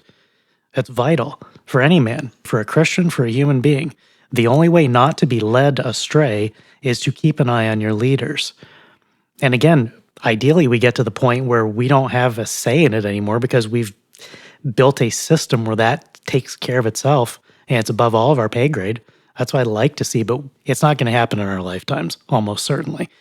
What we can do is make sure that we're paying attention, we're being diligent, because whatever your aptitude, whatever your context, you can tell when something's going off the rails. You should be able to. It's a basic animal sense that we all have. And what we need to do is listen to it more. When we look at the history of democracy, we see that it blew up. It made these promises and it failed. And so now we're just picking and choosing leaders seemingly at random. Whatever guy is, flashiest or loudest or, most convincing for a moment. Okay, if he convinces you in a moment, pay attention for a moment. But when you come back in a year and he's changed his tune and he's talking about other stuff, be ready to walk away. You need to, for the sake of your soul, for the sake of your family, for the sake of your responsibilities, because you are a leader as well. Even if it's only a leader of yourself, if you're a young man and you have no one beneath you, you are still effectively making these decisions for yourself, even when you're beneath, under the authority of others. You still have to decide every day, I'm going to follow orders. I'm going to do what's right. I'm going to read the Bible, going to work out, say your prayers, eat your vitamins, do the whole thing. You have to decide to do it because for the most part, no one's going to make you. And if that betterment causes you to become a better leader, you're going to be a blessing to others as you do it. But the accountability has to run in both directions. One of the criticisms that is often leveled against monarchy or any sort of autocratic and certainly totalitarian, although we're not advocating a totalitarian system to draw that particular distinction, but an autocratic system, one of the critiques that is leveled against it is that there's no accountability. And that's an absolutely insane critique, because there is always accountability. There's, of course, the first level, as it were, accountability to God, but on top of that, a king has accountability. Even if we had a system that was properly organized, that had hierarchy restored, there would be nobles of that first rank under the king, to whom the king is more or less responsible. It's not that he has to answer to them in the day-to-day affairs of the kingdom or anything like that, but because of the authority they wield, they do have at least the ear of the king. They can influence him, and if he is going off the rails, they can do something about it. That is how things are supposed to function. It's not supposed to be every man against every other man, or everyone is equal and has an equal duty with regard to every other person in the hierarchy.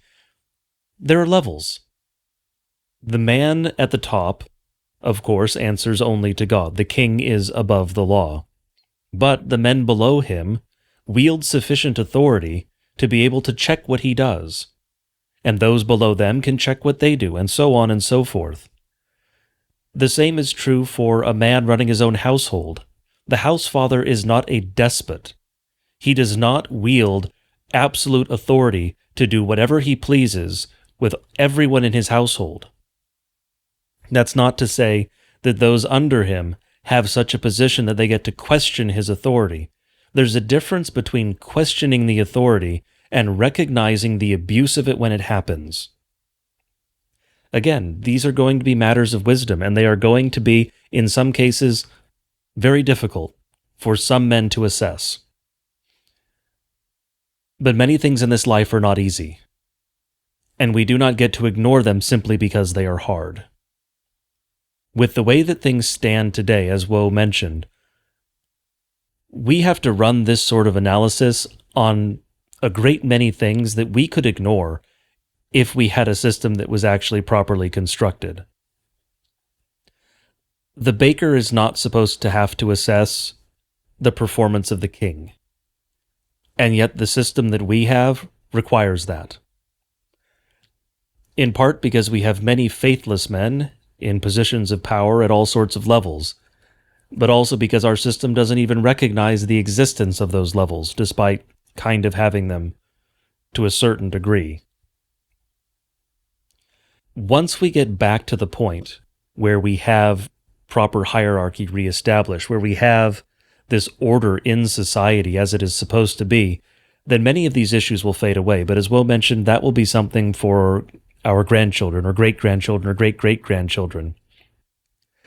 Systems that take generations to build can be torn down in one or two. That is simply one of the realities of this life. It takes a lot longer to build than it does to destroy. The systems that upheld Christendom for centuries took about a century to destroy. Almost completely. They're almost entirely gone today. That took 1,500 years to build. Not, obviously, the full 1,500 years to get to a certain level. You can build back to a certain degree in 2, 3, 4 generations. But to achieve what our ancestors had and what they enjoyed at the height of Christendom takes many generations of faithful men building little by little. Part of it is because if you grow up in that sort of system, you are inculcated with the right beliefs with regard to the system itself, and you pass those on just sort of naturally, the same way that we pass on language to our children. Children learn language because they're exposed to it. Yes, there's actual proper formal instruction later on, but the majority of your language learning is just by being around those who use the language, because God has made children to be language sponges, of course. That's part of what plays into that. But that immersion is how you get it. And if you're immersed in a culture of right hierarchy, of right order, of these properly organized relationships, you help to perpetuate that culture simply by existing in it. And this plays into, sort of inverted, but plays into what Woe was saying about the necessity of assessing leaders and others under our current system. Unlike being in a good system that is properly organized, where these things help to perpetuate themselves, which is good, that is a proper design, that is how God has made things, in our system, things continue to get worse because men are not assessing what is happening. Because we have had too many men who have just let things continue because they don't want to be involved.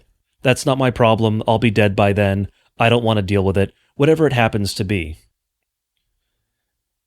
Each and every man listening to this podcast has, to some degree, certainly if you have been listening from the beginning or you've gone back and listened to the catalog, but any man listening to this podcast has already, to some degree, made the decision to make that assessment of the course of our culture and decide it is going in the wrong direction. And so you have already exercised that wisdom, that authority to a certain degree, to make that call, to say, our leaders are faithless, our church leaders are faithless in many cases, things have gone off the rails, and it is getting worse by the day.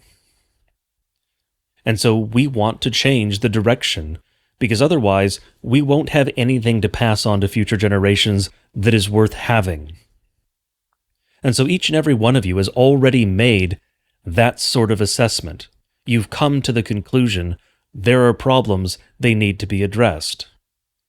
What Woe was saying, what I am saying, what we are saying in this episode, is that you need to make that assessment with regard to basically anyone who stands up and acts as a leader or says, I'm a leader. Perhaps be a little cautious about the man who says, I'm a leader.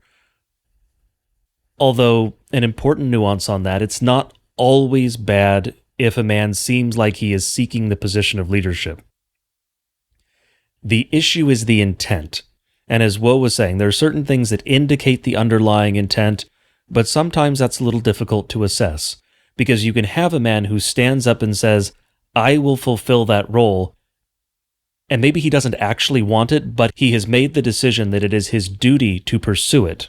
That is fundamentally different from the man who stands up and says, I'll be the leader, and he's thinking of all the benefits he will get from that position, all of the bribes and other things that he should not want. The second man is the problem.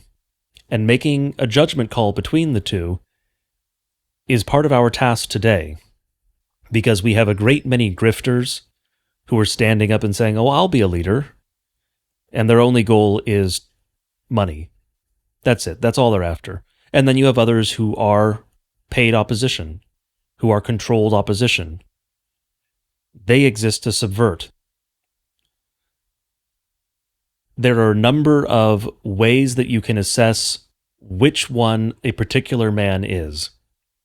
With regard to matters in the church, it's actually fairly easy, to some degree, because you can eliminate a great many of the false so-called leaders with the issue of Zionism, with the issue of Israel and the Jews, Israel so-called. Because the false leaders, almost to a man, take the wrong position on those issues. And certainly as those listening to this podcast, but just as Christian men who read Scripture, it's very easy to come to the correct conclusion on those things. No man who reads Scripture without coming to it with false priors is going to think the Jews are chosen and that we have to support the so-called state of Israel. No man comes to that conclusion from reading Scripture. He comes to that conclusion outside of Scripture, and usually because he's drawing a check. And so some of those things are easy to assess. Perhaps with regard to political leaders, there's a little more challenge.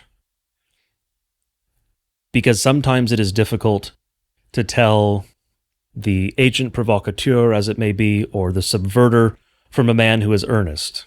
But one thing we absolutely cannot do, and this is a problem that I see constantly on social media and elsewhere, we cannot immediately assume that every man who stands up and every group that attempts to start organizing is a funded operation in some way, that they're all subverters.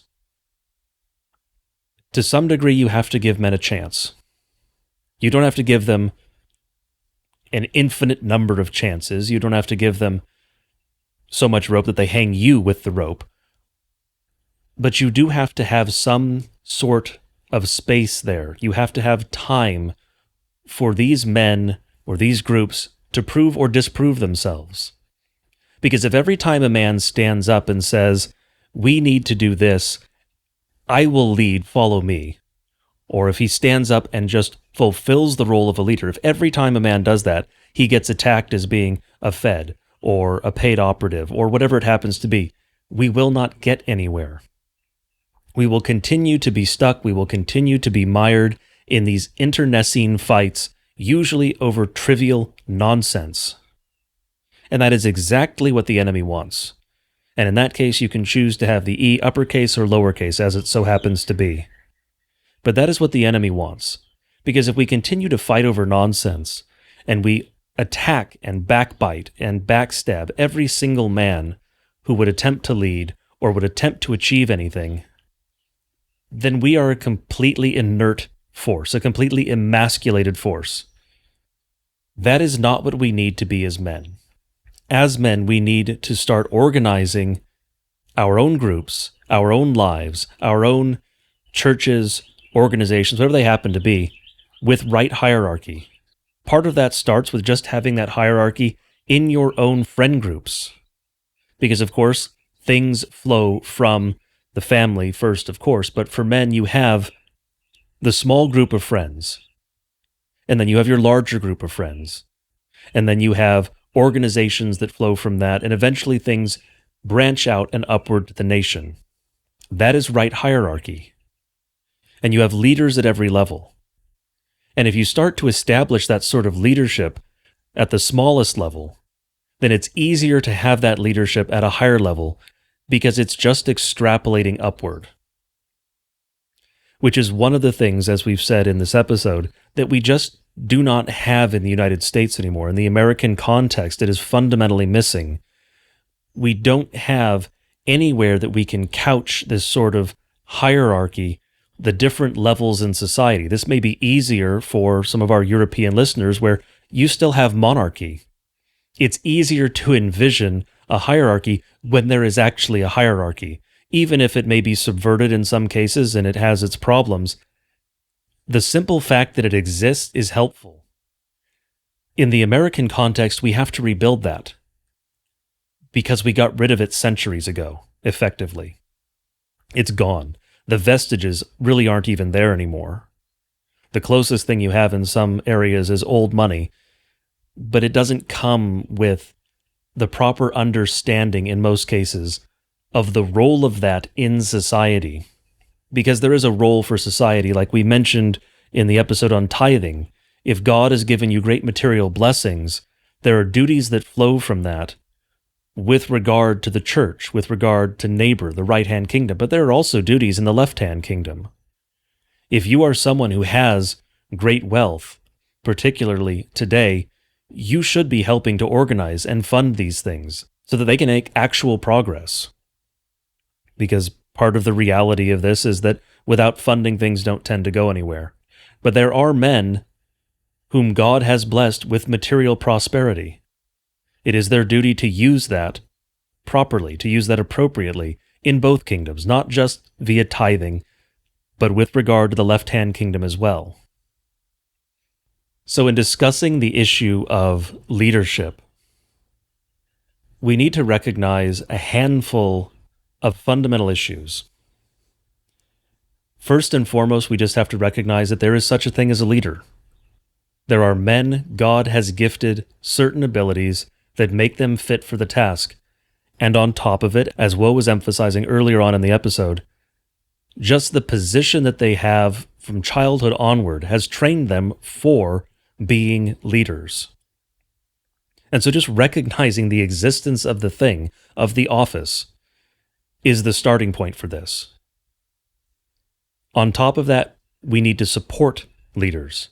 We have to recognize that part of the duty of every man, except of course for the one at the top, the one at the very top of the pyramid, because the king isn't supporting any leader, but everyone else in the hierarchy supports the leader who is above him, and above him all the way to the top. That is the duty of every man in the system. Things do not function correctly, things do not function well if leaders do not have support. And so we need to recognize there are leaders, and we need to recognize our duty to support leaders. And then finally, I would say part of what we have to recognize is the scope and the scale and the nature of the task ahead. We are rebuilding a system, in the American context at least, we are rebuilding a system from basically nothing, because everything was torn down, not a stone was left standing on another. We are rebuilding the system from the ground up. That is going to take time. It is going to take a great deal of effort. We need to have the patience and the persistence to get that done. We need to recognize that some of these things will be generational in scope, and that is actually a good thing. Because as Woe mentioned earlier, building on a generational scale, planning on a generational scale, is important. You cannot have a civilization with men who do not do that. And so, of course, we may think of the proverb that I have quoted before, but I'll quote again. Civilizations grow great when old men plant trees in the shade of which they will never rest. That is our position today, even though not all of us are old men yet. We are the ones planting the trees. We are not the ones who will necessarily get to rest in the shade. And that's fine. Just as there are tasks we have to do where we may not always succeed, the duty is not to succeed. The duty is not to complete the task. The duty is to do what has been set before you, what has been given you by God. God has given you attributes, abilities, resources, whatever they happen to be. He has set these things before you that you need to do, and He has given you the ability to do them. If you are a leader, if you are a man who has the ability to lead, you need to step up and do so. We need leaders. If you are not that man, if you are not the man that has been given the abilities, the talents necessary to be the leader, then you need to help find the man who has that. And if he doesn't want to lead, you need to force him to do it, because oftentimes that is necessary for certain leaders. They may not want the task. Well, too bad. You have the skills. You need to do it. But in addition, you need to support that man. Whether he stands up on his own or you force him to the front, you need to support him, because he needs that support. A leader cannot do it on his own. Just as a father of a household cannot do everything on his own. You have a wife for a reason. There are things she does that you cannot do, or that are better off being done by her. The same is true with regard to leaders and those under them in the hierarchy. Every man has his duties, wherever he happens to fall in the hierarchy, whether you're at the top or the bottom. And we are all better off when each man in that hierarchy does his duty, whether it is to lead or to follow. Regardless of the duty, when each man does his duty, every man is better off.